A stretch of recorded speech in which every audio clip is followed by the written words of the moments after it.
என் லைஃப்பில் இந்த மாதிரி ஒரு பெயின்ஃபுல்லான ஒரு சுச்சுவேஷனை நான் ஃபேஸ் பண்ணதே கிடையாது. மனசு முழுக்க வலி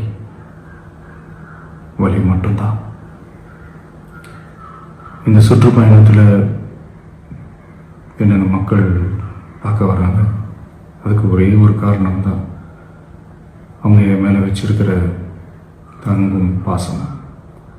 அந்த அன்புக்கும் பாசத்துக்கும் நான் எப்பவும் கடமைப்பட்டிருக்கிறேன்.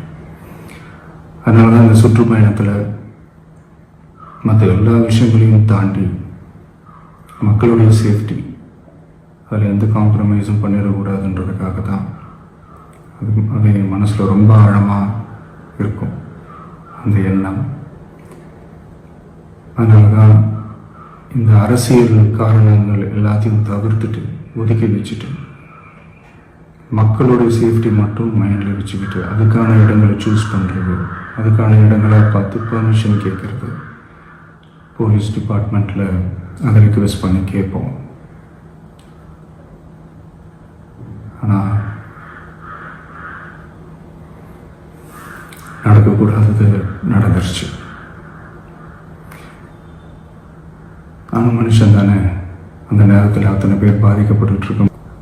அந்த அன்புக்கும் பாசத்துக்கும் நான் எப்பவும் கடமைப்பட்டிருக்கிறேன்.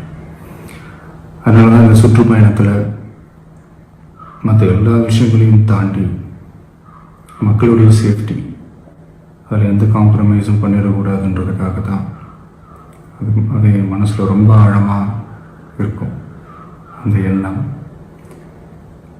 அதனால தான் இந்த அரசியல் காரணங்கள் எல்லாத்தையும் தவிர்த்துட்டு ஒதுக்கி வச்சுட்டு மக்களுடைய சேஃப்டி மட்டும் மைண்டில் வச்சுக்கிட்டு அதுக்கான இடங்களை சூஸ் பண்ணுறது, அதுக்கான இடங்களை பார்த்து பர்மிஷன் கேட்குறது, போலீஸ் டிபார்ட்மெண்ட்டில் அதை ரிக்வெஸ்ட் பண்ணி கேட்போம்.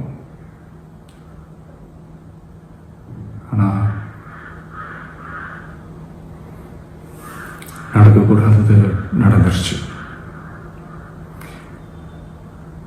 ஆனால் மனுஷன் தானே, அந்த நேரத்தில் அத்தனை பேர் பாதிக்கப்பட்டு இருக்கும்போது எப்படி அந்த ஊரை விட்டுட்டு என்னால் கிளம்பி வர முடியும்? நான் திரும்ப போகணும்னு இருந்துச்சுன்னா அதை ஒரு காரணம் காட்டி அங்கே வேறு சில பதட்டமான சுச்சுவேஷன்ஸ், வேறு சில சம்பாவிதங்கள், அந்த மாதிரி எதுவும் நடந்துடக்கூடாதுன்றதுக்காக தான் நான் அவாய்ட் பண்ணேன். இந்த நேரத்தில் சொந்தங்களை இழந்து தவிக்கிற அத்தனை குடும்பங்களுக்கும் என்னுடைய ஆழ்ந்த இரங்கலை தெரிவிச்சுக்கிறேன். எனக்கு தெரியும், என்ன சொன்னாலும் இது ஈடே ஆகாதுன்னு எனக்கு தெரியும்.